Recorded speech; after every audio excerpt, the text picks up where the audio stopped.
Friends, मैं Republica BPSC की तरफ से अब तक करंट में हाजिर हुआ हूं और नए करंट की तरफ हम लोग देखते हैं कि हम लोग इस बार नए करंट में क्या क्या शामिल किए गए। इस तरफ हम लोग क्वेश्चन की तरफ बढ़ते हैं। देखिए, बिहार किस शहर में अर्थ कुंभ का आयोजन होता है। मतलब बिहार के किस शहर में अर्थ कुंभ का आयोजन किया जा रहा है। दोस्तों, ऐसे तो कुंभ का आयोजन आप देखिए कि बड़े बड़े शहर जैसे प्रयागराज यानी इलाहाबाद की नगरी, वहाँ पे किया जाता था, उज्जैन में किया जाता था। और इसी तरह बिहार में भी अर्थ कुंभ का आयोजन किया जा रहा है। तो आप देखिएगा ऑप्शन किस ऑप्शन में है, गया, सिमरिया, सोनपुर, पहलेजा घाट। तो हम लोग देखते हैं कि नया ऑप्शन में क्या है।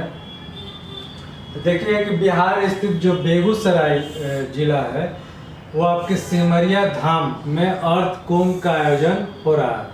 पावन गंगा नदी के तट पे संत महात्माओं की उपस्थिति में कुंभ पुनर्जागरण की प्रेरणा और पुरुष कल्पात्री अग्निहोत्री परमहंस स्वामी चिंतामन जी महाराज ने आगाज किया है। अर्थ कुंभ के स्नान के साथ मेले में नागा साधुओं की भक्ति देखने के लिए देश और विदेश से लोग जुटते हैं। अब देखिए, ये देखिए अर्थ कुंभ 2023 की जो बेगूसराय जो इलाका है वो आपके सिमरिया धाम, यहीं पर यहाँ पर अर्थ कुंभ मेला। यहाँ पे देखिए साधु हैं और अखाड़ विभिन्न अखाड़े के लोग जो हैं अपना ये यहीं पर क्या है। नेक्स्ट क्वेश्चन की तरफ देखते हैं कि ग्लोबल हंगर इंडेक्स 2023 में भारत का 125 देशों में कौन सा स्थान प्राप्त हुआ। तो आप ये ऑप्शन आप देखिए 101, 104, 107, 111, इसमें ऑप्शन जो है। तो दोस्तों, हम बता दें कि जो ग्लोबल हंगर इंडेक्स क्यों किया जाता है, इसमें देखा जाता है कि भारत या विभिन्न देशों में भूख की क्या स्थिति है, कितने व्यक्ति सड़कों पे भूखे हैं, कितने का पेट भरे हुए, गरीबी है, यही सब देखा जाता है। तो इसमें जो रैंकिंग किया गया है, आप देखिएगा कि इस बार जो रैंकिंग हुआ भारत में बहुत बुरी स्थिति है। आप देखिए कि GHI स्कोर पे कहाँ भारत है, ये प्रमाणित किया जाता है, ये आंकड़ा निकाला गया है। आप देखिए कि GHI स्कोर में अगर 50 से ज़्यादा है तो बेहद चिंताजनक है, और 35 से 49.9 के बीच देखा जाता है, इसको चिंताजनक माना जाता है।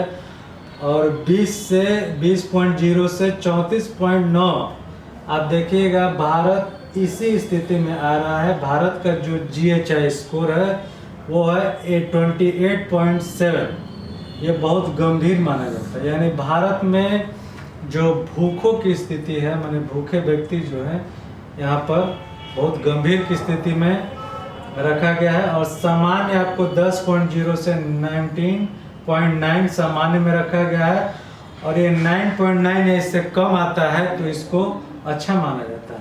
और अगला आप देखिए, इसमें हम ग्राफ में भी हम देख सकते हैं कि हंगर इंडेक्स में 12 साल में भारत की जो रैंकिंग है वो आप देखिए क्या है। 2011 में 67, 2012 में 65, 2013 में 63, 2014 में 55, 15 में 80। आप देखिएगा इसी तरह, मतलब कि भारत जो है अच्छी जगह से अब ये खराब स्थिति की ओर बढ़ रहा है। 2022 में आप देखिए 107वां स्थान है, और 2023 में 2011 पोजीशन है। ये दिन पे दिन भारत की स्थिति खराब होते जा रही है। अब हम देखते हैं कि कैसे ग्लोबल हंगर इंडेक्स कैलकुलेट किया जाता है, GHI। इसमें आप देखिए कि देखिए हमारे देश में GHI स्कोर यानी 3 डायमेंशन 4 पैमानों पर कैलकुलेट किया जाता है। ये 3 डायमेंशन है आपका under assessment, child mortality, child under nutrition. आप देखिए कि जो चाइल्ड अंडर न्यूट्रिशन है इसको 2 कैटेगरी में बांटा गया है, चाइल्ड वेस्टिंग और चाइल्ड स्टंटिंग। तो पहला आप देखिए कि अंडर नरिशमेंट में आप देखिएगा कि यानी एक स्वस्थ व्यक्ति जो है दिन भर के लिए जरूरी कैलोरी नहीं मिल रहा। आबादी के कुल हिस्से में उस हिस्से को कैलकुलेट किया जाता है। मतलब कि अगर आपको कैलोरी नहीं मिल रहा है, एक दिन में अगर आप भोजन कर रहे हैं और उस भोजन से आपको शरीर में अगर कैलोरी नहीं मिल रहा है तो आपका अंडर रिसेसमेंट हो जाता है। मतलब कि आपको जीएचआई में इसको इसी के तहत आपको कैलकुलेट किया जाता है कि आपको कितना, एक स्वस्थ व्यक्ति को कितना कैलोरी चाहिए। दूसरा आप देखिए चाइल्ड मोर्टालिटी की बात करता है। दूसरा जो इसका पैमाना है चेक करने का, चाइल्ड मोर्टालिटी का मतलब है कि हर 1000 जन्म पर ऐसे बच्चों की संख्या इसके मौत जन्म के 5 साल के उम्र के भीतर हो गए, उन व्यक्तियों को चाइल्ड मोर्टालिटी में गिना जाता है। अब ये चाइल्ड अंडर न्यूट्रिशन, इसके 2 कैटेगरी को बांटा जाता है। पहला आप देखेंगे चाइल्ड वेस्टिंग। चाइल्ड वेस्टिंग यह है कि अपने उम्र के हिसाब से बहुत दुबला है, कमज़ोर है, ऐसे बच्चे जिनका वजन आप देखिए कि जो कद है उससे कम होता है, उसी को चाइल्ड वेस्टिंग में रखा जाता है। और चाइल्ड स्टंटिंग हो जाता है जो दूसरा कैटेगरी में आता है कि कद उनकी उम्र के लिहाज से कम हो जाता है और उम्र के हिसाब से बच्चों का जो हाइट है वो बढ़ नहीं पाता है, वो लंबे नहीं पाते हैं, क्योंकि उन्हें सही पोषण नहीं मिल पाता है। इसीलिए ये जो 3 डायमेंशन है उसी के आधार पे जीएचआई को कैलकुलेट किया जाता है। इस 3 में देखिए कि अगर 100 पॉइंट का स्टैंडर्ड स्कोर दिया जाता है। इसमें आप देखिएगा कि अगर एक और ये जो 3 पैमाना है इन्हें 1/3 हिस्सा दिया गया, तीनों को 1/3 हिस्सा दिया गया है। अगर स्कोर स्केल पे 0 है तो समझिएगा अच्छा है, अगर ये 100 की तरफ हम बढ़ रहे हैं तो समझिए कि जीएचआई स्कोर खराब है, यानी हम जो हमारा देश है वो जीएचआई में नंबर 1 आ रहा है। तीसरा क्वेश्चन देखते हैं कि कौन व्यक्ति हाल ही में Indo American chamber of commerce यानी IACC के नए राष्ट्रीय अध्यक्ष बने हैं। ये जो Indo American chamber of commerce जो होता है, दोनों देश के व्यापार को बढ़ावा देने के लिए काम किया जाता है। तो समय समय पर एक देश दूसरे देश के सहयोग करते हैं और व्यापार के क्षेत्र में वो बात करते हैं। तो इसमें जो ऑप्शन दिया गया है, नवीन जिंदल, मनीष निगम, पंकज गोरा, अरविंद खुराना।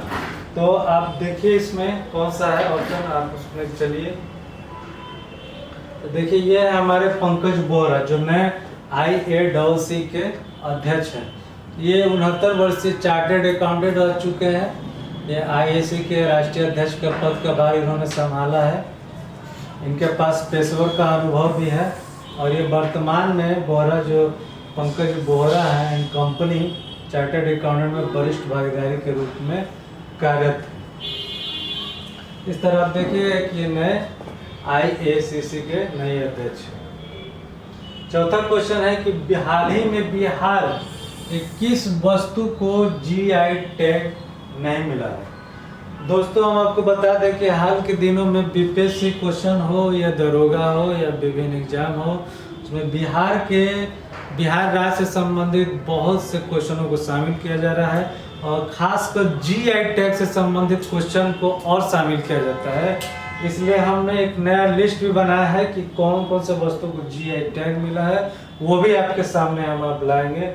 ऐसे आप 4 ऑप्शन देख लीजिए इसमें, सिलाव खाजा, मिथिला मखाना, मरचा धान, उनके में से कोई नहीं।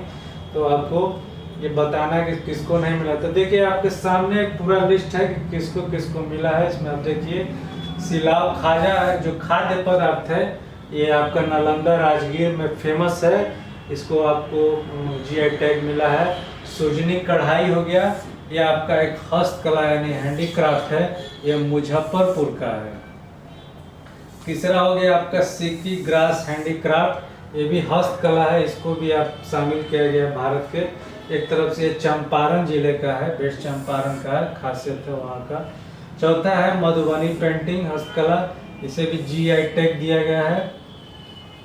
उसी तरह 5वां है अपलिक यानी खटवा जो है वर्क है, ये भी हस्तकला ही है, हैंडीक्राफ्ट को देखिए कि 3-4 हैंडीक्राफ्ट को मिल चुका है। भागलपुर सिल्क है हैंडीक्राफ्ट, भागलपुर को लिया गया है। शाही लीची को कृषि के क्षेत्र में मुजफ्फरपुर की शाही लीची बहुत फेमस है, वहाँ पर इसको शाही लीची का लिया गया है। कतरनी चावल है जो कृषि के क्षेत्र में, ये आपका मुंगेर और बांका और साउथ भागलपुर में कतरनी चावल बहुत फेमस है। इसे लिया गया है। 9वां है जर्दालू आम, और कृषि के क्षेत्र में जर्दालू आम को लिया गया है। मगही पान है, ये आपका भी कृषि के क्षेत्र में है। ये औरंगाबाद, गया, नवादा एंड नालंदा जिला का सबसे फेमस है मगही पान। और आपका 11वां है मरचा भांग। ये सब विभिन्न जो वस्तु बिहार के हैं जिन्हें जीआई टैग मिला है वो आप दिखाया गया, और भी मिलेगा आने वाले समय में हम आपके सामने लाएंगे। 5वां क्वेश्चन है कि बन्नी उत्सव। बन्नी उत्सव जो खबरों में देखा गया था, किस राज्य केंद्र शासित प्रदेश में मनाया जाने वाला यह वार्षिक उत्सव। तो दोस्तों प्रत्येक राज्य में विभिन्न उत्सव होते हैं, तो उन्हीं को ध्यान में रखकर आजकल जो क्वेश्चनों का ट्रेंड बदल रहा है, उत्सव, सांस्कृतिक, कल्चर से संबंधित क्वेश्चन पूछा जाता है। इन चीज़ों को हम लोग इसलिए शामिल कर रहे हैं। तो आप देखिए 4 ऑप्शन आपके सामने है, आंध्र प्रदेश, राजस्थान, महाराष्ट्र और कर्नाटक। तो आप ये जो बन्नी उत्सव है ये आपका फर्स्ट ऑप्शन है, आंध्र प्रदेश, ये वहाँ मनाया जाता है। ये पर यहाँ पे देखिए एक तरफ से बन्नी उत्सव का जो पिक्चर आपके सामने बना है, इसमें क्या है, एक तरफ से ये लाठी, समझिए कि इसमें लोग लाठी लेके अपना एक पारंपरिक खेल है इसमें मनाते हैं। ये बन्नी उत्सव केंद्र शासित प्रदेश या राज्य में मनाया जाने वाला एक वार्षिक धार्मिक है उत्सव है। ये आंध्र प्रदेश की जो कर्नूल जिला है उसे में एक पारंपरिक छड़ी लड़ाई उत्सव के रूप में इसे देखा जाता है। कहा जाता है कि कम से कम 3 लोगों की मौत हो गई थी इस वर्ष 2023 में बन्नी उत्सव हुआ था। एक तरफ से विभिन्न मतलब कि जो छड़ी लेकर जो उत्सव करते हैं इसमें विभिन्न घटना भी हो जाती है, लोगों के सिर फट जाता है। अब ये उत्सव में ये सब घटना आम हो जाती है।